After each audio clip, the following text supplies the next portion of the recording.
Well, we have made like some drastic changes here, like very quickly and recently.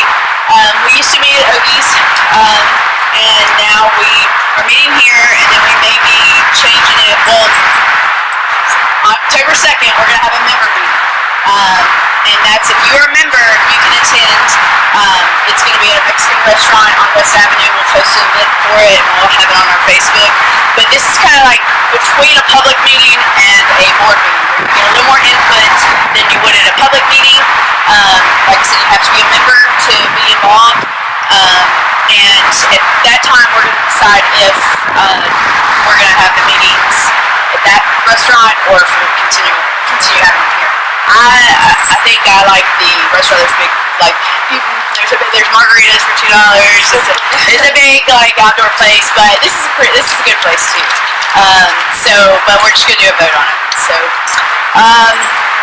basically, when I came here last month, and for like the last year, I haven't had a board. It's basically been me for a long time, and Megan stepped up and said, "Okay, I'm gonna help you." So we started having meetings, and we basically just assigned positions to the board with the people that pretty much stepped up to the plate the most aggressively, I guess. Because that's really what I've seen over time that is really needed, because we've had a lot of people that want to be on the board, but they come around for a little while, we train them, and then they end up going away. And so we really want a sturdy, stable, solid board. We are going to have board elections in January. So if you're a member, you can come to the October meeting on October 2nd, and then in January you'll be able to. We're gonna discuss in October how we're gonna do these our elections. We want our members' input into how we're going to elect our board positions.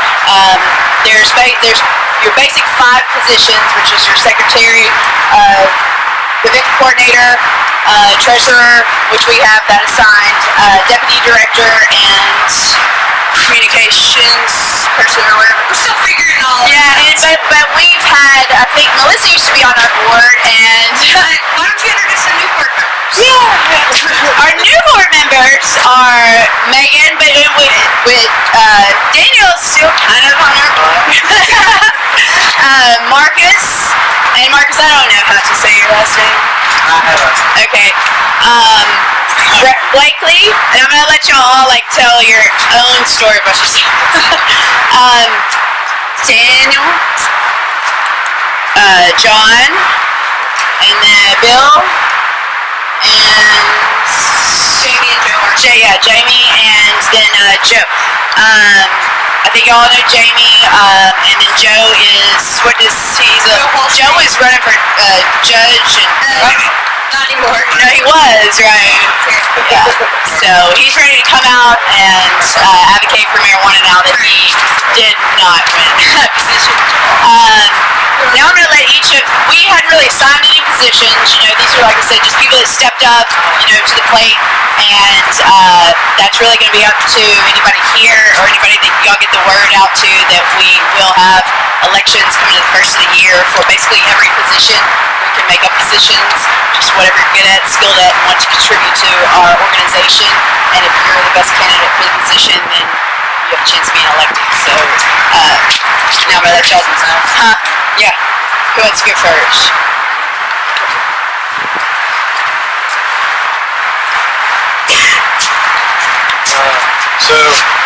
I'm new to NORML, and my name is Marcus Naheda.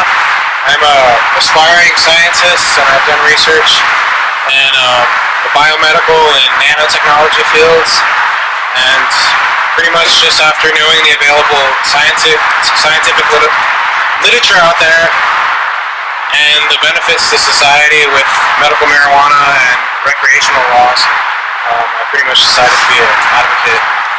I want to be a part of the movement. Thanks.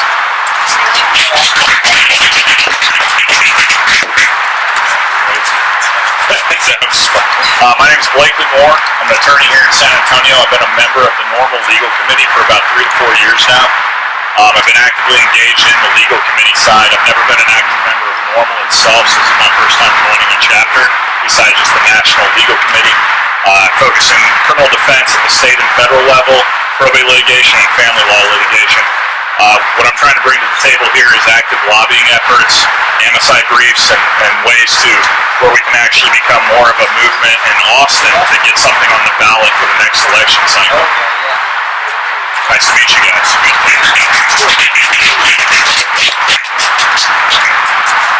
And my name's John. I'll be the treasurer for NORML. I was born in Colorado, and I was a military brat. Settled here in San Antonio about 5 years ago, and started legalize it over at UTSA. That went on for a year or so. But yeah, I mainly joined NORML because I want to see marijuana legalized for all adults, and certainly have access for for kids that are needing it medically. So that's basically why I'm here.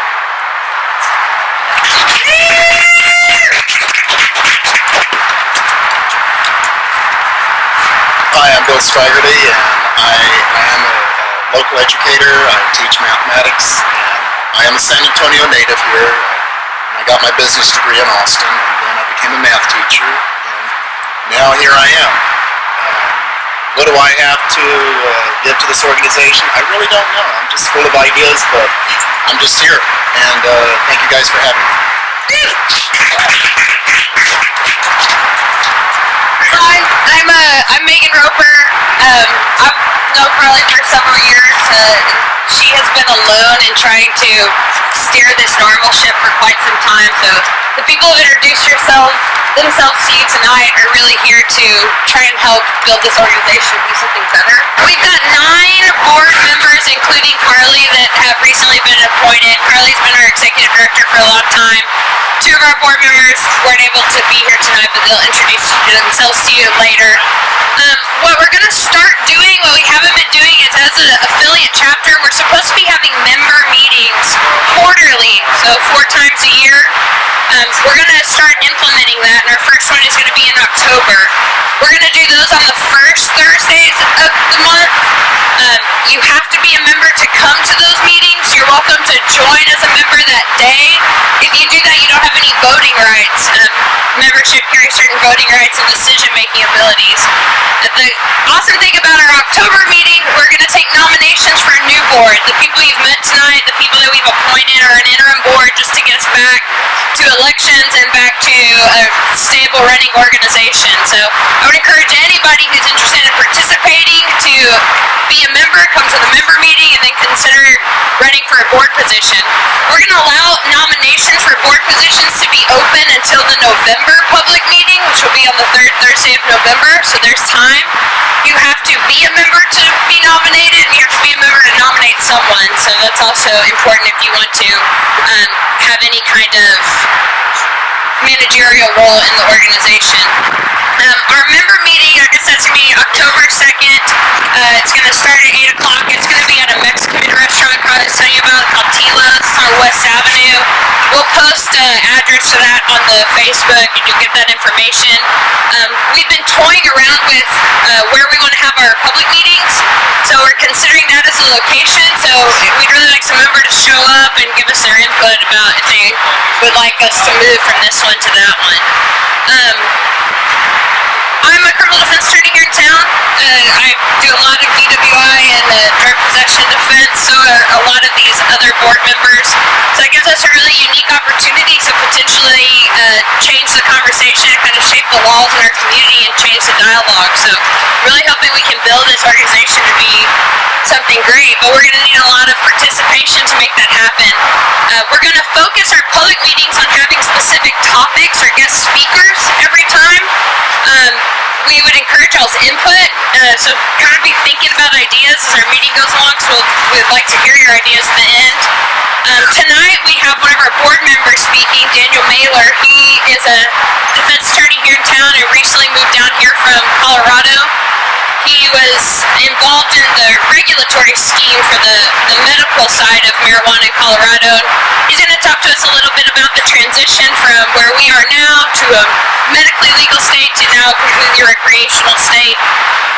Like I said, he's going to speak to us for a little bit, and then Carly's going to ask if y'all have any ideas about future topics or guest speakers. We'd really like some input, and that's it. So I'm going to turn it over to Daniel.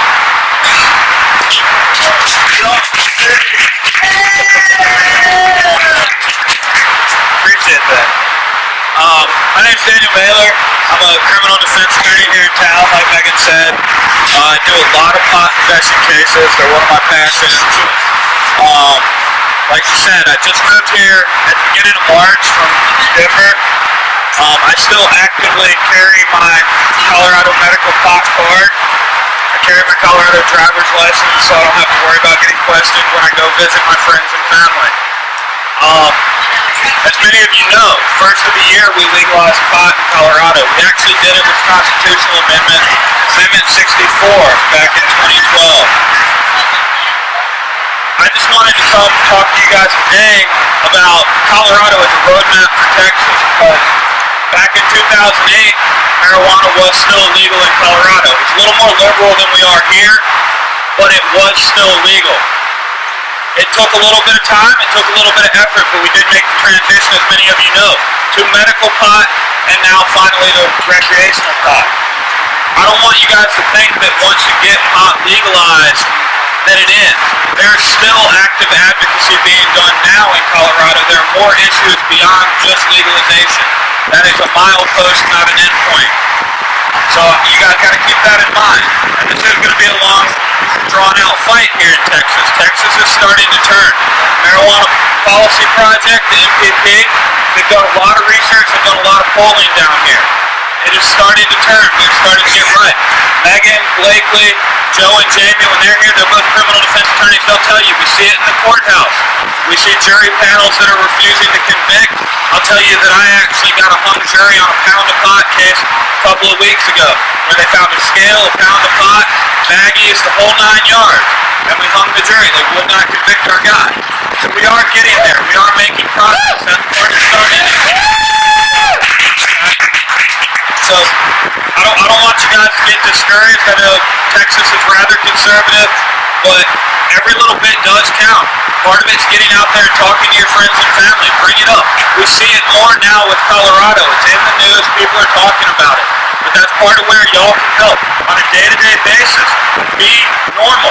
Be out there smoking weed and acting normal. Go out. Be a normal human being. Volunteer. Do everything that we do in society. Give back. And put that face on it. Not a bunch of lazy stoners just sitting around not accomplishing anything. With that spiel said, let's talk about where we were. In 2008, Colorado, it was still more liberal than we were dealing with in Texas. 8 ounces was a misdemeanor. And for years, Colorado has had a very vibrant counterculture, starting with Boulder, extending all the way up into the mountains. There's always been a freedom-loving hippie spirit to the state. It's always existed there. That's fine. But 8 ounces was still illegal. There were still people going to jail. There are still people currently sitting in jail in Colorado for things that are now legal. So in 2008, we passed medical marijuana law. Nothing really happened, though, because it was still federally illegal. Nobody really knew what was going to happen. Nobody wanted to be that first toe in the water. Everybody was scared of the feds and the federal reaction. That all changed in October of 2009. October 19th, the Assistant U.S. Attorney Michael Ogden wrote a memo that's now known as the Ogden Memo. That memo released actual Justice Department policy. He said that they would not prosecute anyone in compliance with state law. That was the word done. That was all anyone in Colorado needed to hear. Literally within days, we had storefronts opening in some of the best parts of Denver, down on the south on Federal Avenue on the west side of town. Some of these parts of town that had previously been derelict got empty storefronts. They started filling up with pot shops. Nobody really asked where the pot was coming from. Nobody really cared. It was just being sold. people were cooperating. The state had to react, had to do something. And so now what they did was they instituted a registry. They said if you're going to buy medical pot, you have to sign up. If you're going to open a medical pot shop, you have to do your paperwork. Get your paperwork in order. It's like a moratorium on shops. At that point, there's some 450 open statewide. They said no more. We're not granting any more permits. Nobody else open. And they started permitting the shops that were open. Just trying to rein it in and get control of everything. You got consumers. They saw the opportunity to go get a doctor's recommendation. The scheme that evolved ended up allowing, with a card, you can possess up to 2 ounces. That's 2 ounces of raw marijuana or 2 ounces of any combination of raw marijuana, edibles, but edibles only count for the marijuana content, not the whole weight of the product, and hashish. So you can effectively buy as much as you need. They started with butane hash oil coming across the counters. You saw an explosion of edibles, Marcaja soda, Keith Cola, these things coming onto the market. All sorts of edibles, anything you can imagine, candies dipped in hash, Hostess cupcakes infused with hash, anything of the sort. If you could put measurable amounts of hash in it, they started marketing it. It sold like gangbusters. What you saw was the eruption of a multi-million-dollar industry in just a matter of years. I did take some notes. Give me just 1 second. I'll give you the actual numbers. They're kind of breathtaking.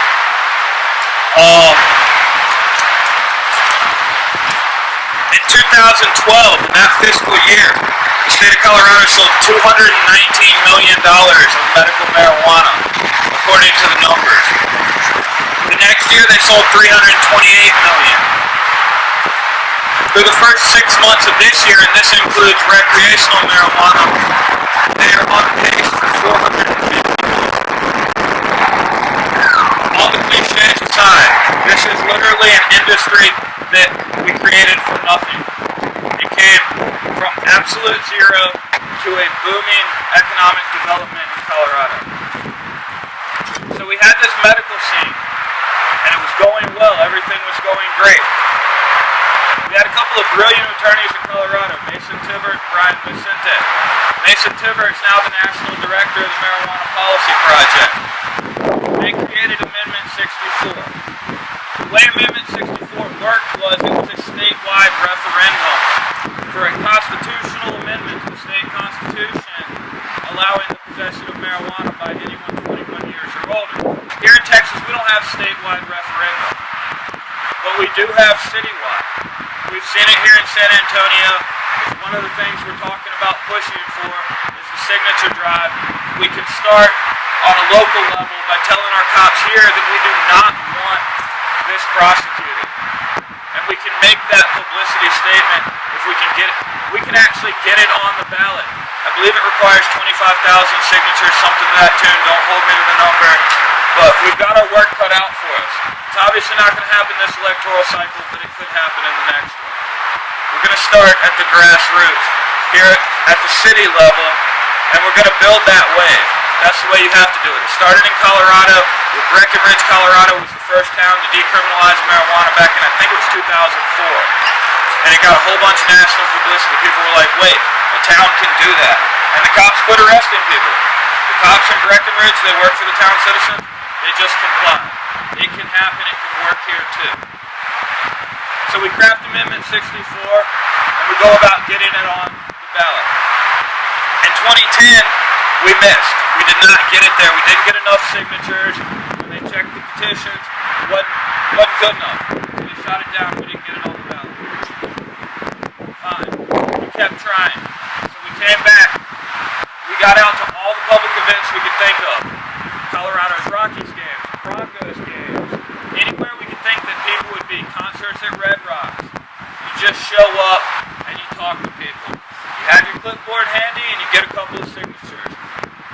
And we got it done. I believe we submitted 56,000 signatures to the Secretary of State, and the threshold was 40,000 to get on the ballot. We made sure that we were not going to lose by a couple of signatures getting disqualified. This was going to the voters. So the 2012 election comes around. Colorado happened to be right for it. there was nothing going on electorally in Colorado. Neither of the senators were being elected. There were only 2 members of the House of Representatives on the ballot. There was the president. The ballot was basically empty except for Amendment 64, the president, and a couple of House races. But some people were literally voting Amendment 64 and the president. And then we just put the front on it. We got law enforcement behind us. That is key. You will find, I know a lot of you are going to find this hard to believe, you will find officers who think prohibition is a bad idea. They are out there, they're the ones who are doing it on a day-by-day basis. They realize that marijuana is not their problem. It's not the potheads that are going to shoot them when they knock on the door. So you get the law enforcement on board, and that takes some wrangling. You know, it's a political hot button issue. But you get the law enforcement or to at least not object. Objections of law enforcement can be crucial. We have to be on our best behavior. You have to approach everything on the very, very top level. You have to be on point. You have to be normal, for lack of a better way to put it. You get law enforcement on board. Get your outreach out there. The schools. Amendment 64 has a provision in it that says the first $40 million in tax revenue goes to the capital campaigns for the schools. So all the tax revenue we're making right off the bat, putting it towards teachers' raises and building new schools. It's a political coup. We're going to smoke pot for the kids. People buy it. They get it. They're like, all right, if we're writing it into the law where the money's going, we can trust it. Okay? So you get the campaign going, and we get there. Amendment 64 won the election in Colorado. It got more votes than Obama, and Obama carried the state. It got more votes than anything else on the ballot. 63% of Colorado voters said, we want to make part of being in Colorado your right to possess and smoke marijuana. Nothing changed on that day. That was in 2012. The law was written so that the law goes into effect January 1st of this year. Just like previously with medical, no one wanted to change anything. No one wanted to be the first to push that button. No one knew if the feds were going to react. In August of 2013, another U.S. attorney, his last name was Cole, I forget his first name, the memo is called the Cole Memo version 2. It gets released, and that says that the federal government's biggest concern was recreational marijuana because it also got approved up in Washington. Washington's law didn't go into effect until June of this year.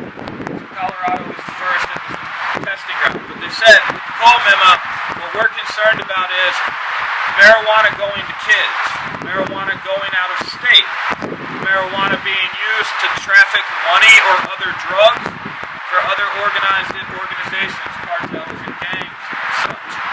There were a couple other lesser important points, but that was really the gist of it. We were concerned about you keeping it in state and keeping it regulated. Once again, everyone took that as, let's get started.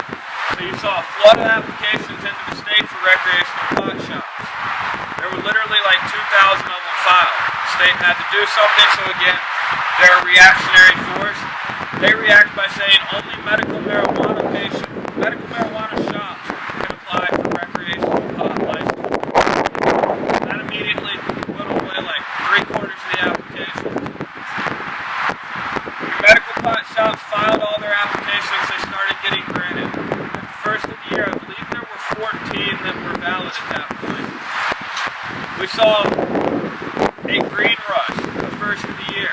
Temperatures in Denver were 2 to 4 degrees, depending on who you ask. It was snowing profusely. There was probably 6 inches of snow on the ground. And people were waiting 3 to 4 hours in line to buy marijuana legally. People came from all across the world. It was ridiculous. All the medical pot patients were stocking up on marijuana on December 29th and December 30th because we all saw it coming. The flights into Denver were full. You couldn't get a taxi in Denver on December 31st unless you were at the airport. They just weren't there. All the taxis were just funneling people into town. And so we saw it coming. And then it happened. The first day, profits in Denver alone were over $1 million. The numbers within the first week were $7.5 million profit. Just on the these 14 shops. One of the shops that I was working for sold out 34 pounds of marijuana by the 8th in 36 hours of open for business to begin. We ran into a supply and demand problem. The state never anticipated how we were going to account for this tourist rush. They had a whole structure for counting plants on the medical pot side, but there was nothing for recreation. So again, they react and they allow for a one-time transfer. That one-time transfer allows all of the stores, as they come online, to transfer one time only a quantity of marijuana to their recreational side to cover for the time it takes to cultivate their recreational supply. Idea sounded good on paper, but again, come the end of February, the supply ran out and we were still 2 to 3 weeks out from harvest. At that point, prices went through the roof and they are never coming back down.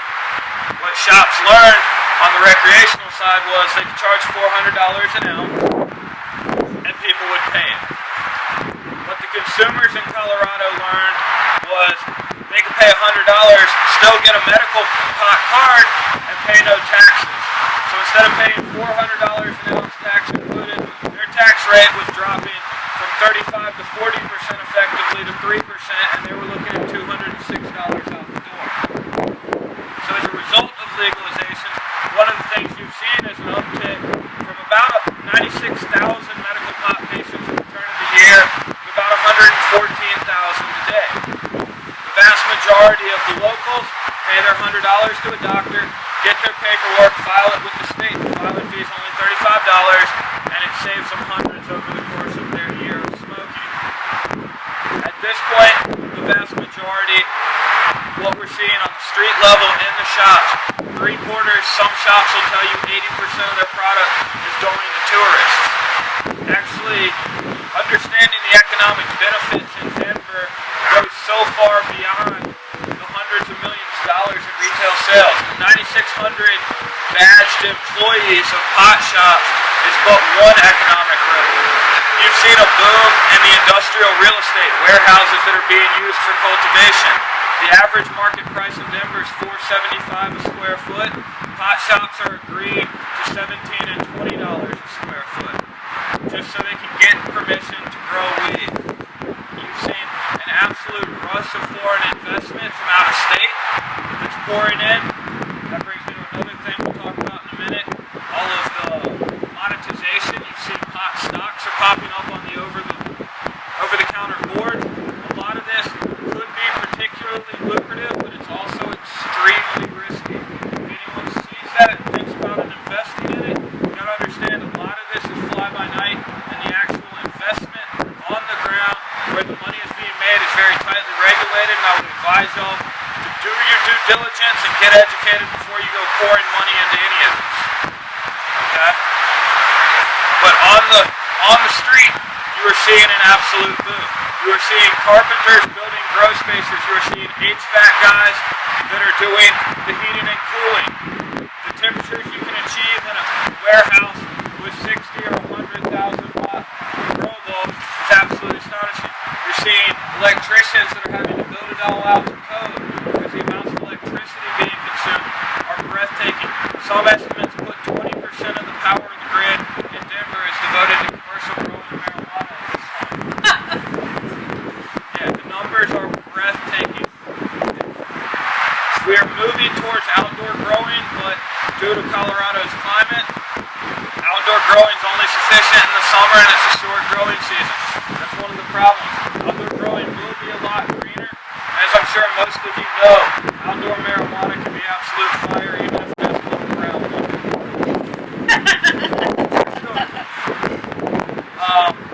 So that's where we are today.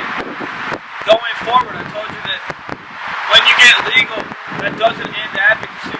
Colorado's having a lot go on since legalization. They've changed the rules on packaging. Before, you could package your weed however you saw fit. You had shops literally passing it out in Ziploc bags, weighing it on a scale right in front of you. They passed the law now. It has to be childproof. It has to be opaque. That ended up being a huge headache for a lot pallets of plastic bags that they could no longer use. You're also seeing driving under the influence of drugs. It's taken them 2 years, but they finally passed in Colorado a law. 5 nanograms in your blood gives you what's called a per se rebuttable presumption that you're intoxicated with marijuana. If that number sounds obscenely low, it's because it is. Any one of us will probably fail that test right now. I don't care if you didn't smoke. If you've been with someone that did, you'll probably fail that test. Okay? But they made it rebuttable so you can argue, well, I've got my paperwork, I wasn't stoned. But they're going to make it very difficult. You're seeing it here in Texas. I'm actually litigating right now a marijuana intoxication case. The science on it is shoddy. Any one of you knows that how much pot you smoke, how often you smoke pot, how long you've been smoking pot, how often you work out. There's a whole slew of variables that have to do with whether or not that joint did what you hoped it would. The reality of it is the numbers are not legitimate science. But we are seeing that's where law enforcement's going. So even with legalization, the fight will continue. Thank you.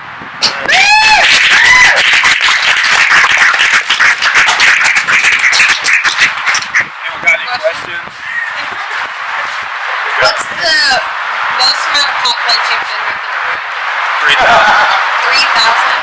And how much would that produce, if you were to say? Um, I said, how many pot plants have you been with in a room? You said 3,000. So how much would that produce if you harvested it? I mean, that's a huge variable. The way we run, we call them little soldiers. You grow to 18 inches, then you flower. At that point, they grow to about 36 inches.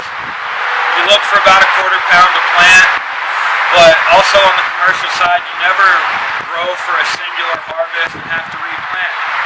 You're growing from clones, so you have complete control over the timing of it. So what you do is you set up an assembly line, and you're clearly moving your plants down. You're just moving them as they get taller. Your lights get higher. You're just sliding them down. So you always have plants getting ready. You shoot for about 4 ounces of plant in commercial grow. There were 2 states that passed state law for recreational marijuana. Are there major discrepancies between those state laws? And do you know if there are things that states are communicating or learning from each other?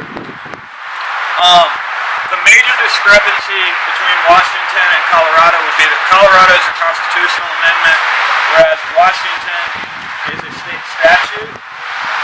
State statute is clearly trumped by federal law. The state constitutional amendment, we're getting into a much more gray issue. It's something that I've been arguing excessively with a ton of attorneys. As far as the functionality of the law, no. Washington did put a 5 nanogram limit on DUID, driving under the influence of drugs. They didn't put that in Initiative 504, which was their law. So they've had that all along. Colorado had to argue about it and pass it legislatively.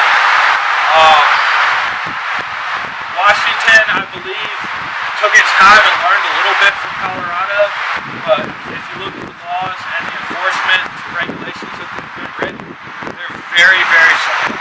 Is there an advantage to having a state statute versus changing the law, or vice versa? And also, does Texas have the option to do either when we are promoting evidence?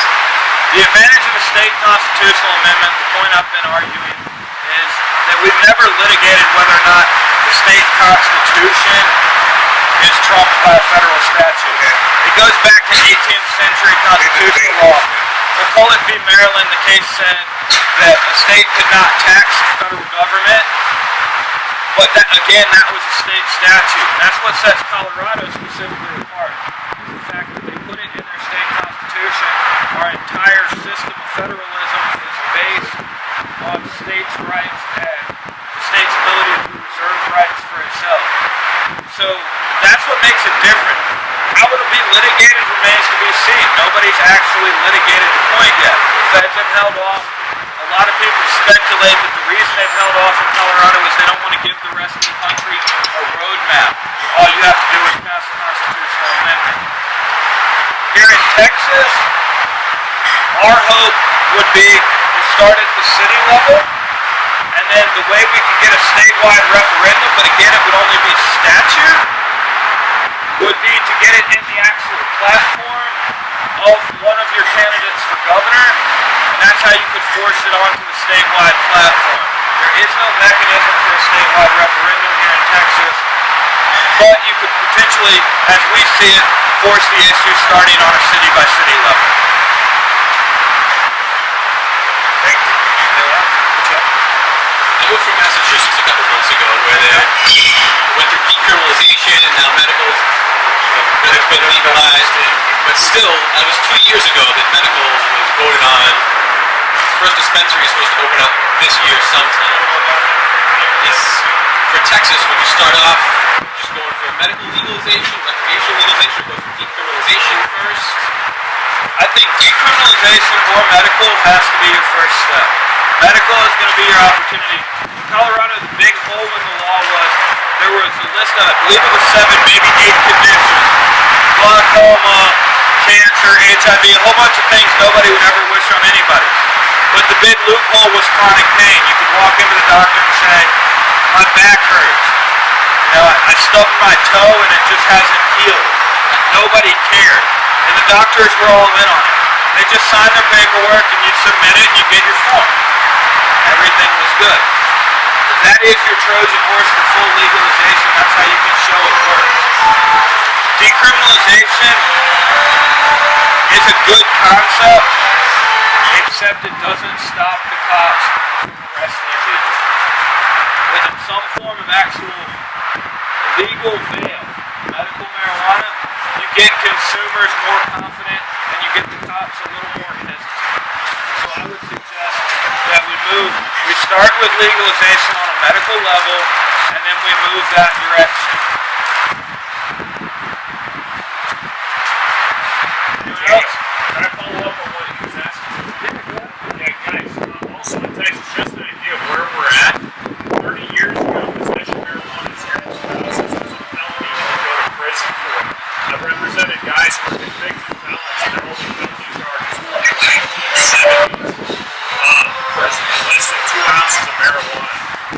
And they're convicted felon to this day, because Texas has a rule that once a felon, always a felon. So even though it's now a class B misdemeanor, it's been decriminalized down to a misdemeanor.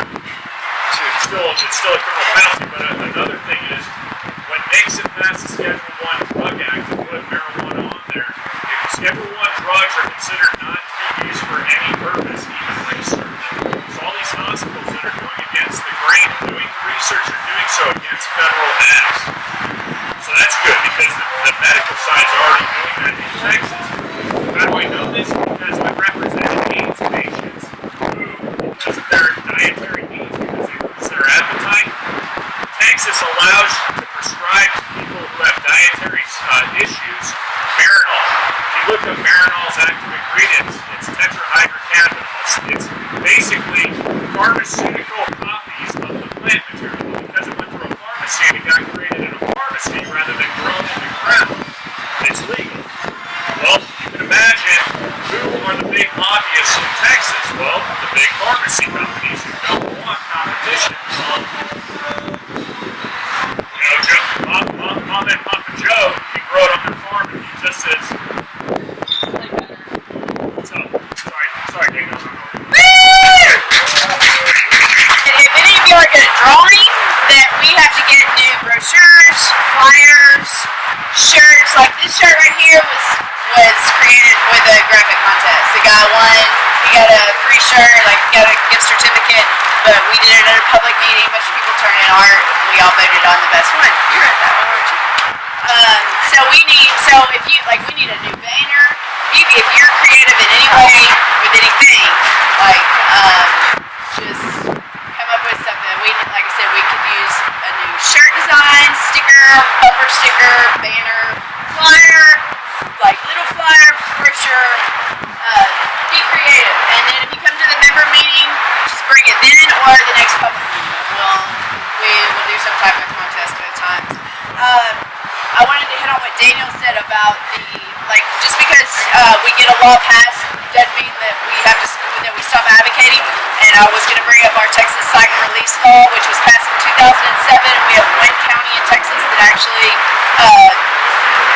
uses it, which is where we have officers have the option to ticket people caught with 4 ounces or less of marijuana. This doesn't change the it doesn't make it decriminalized, it doesn't change the misdemeanor A or B charge, but this is a law that was passed unanimously. Our own county judge wrote a letter to the governor asking him to pass it, but yet because nobody ever took the initiative in any of the counties besides Travis to do anything about it, where it's a law we never used, and it's been. And it's not just possession of marijuana, it's like driving on license invalid, petty theft. I mean, it's also other petty crimes they don't have to arrest for. Nonviolent misdemeanor A and B crimes. The reason it was written was to keep us from building jails and jail overcrowding and stuff. So, another thing, the box that we have on the table, it's for donations, but also if there's like a little spiral up there. If y'all have suggestions for anything, just write it down and throw it in that box, and we'll go through it. And there are some flyers for something going on October 2nd regarding police brutality. SAPD alone has killed 8 people in San Antonio. So a good friend of mine that started Others Against the Drug War, she is real big on police brutality. So there's flyers on the table about that. And also, if you're not registered to vote, last day to register to vote is October 6th. It's very important to vote in Texas because, like Daniel said, we cannot petition to get anything on a ballot. So that really keeps us from being able to voice what we want in Texas. If we were able to petition, we would already have marijuana legalized. I guarantee you, with all the marijuana activists and all the normal chapters, we're the most normal chapters in any state. We're also big, but we have had a huge increase in normal chapters. Every city has a normal chapter now. When I first started, I was the 4th city. We had Waco, Dallas, and Houston. Now it's almost every city. So just get involved, vote, and elections are November 6th. Vote! Voting is very important. November 4th. Sorry. Alright, that's it, y'all.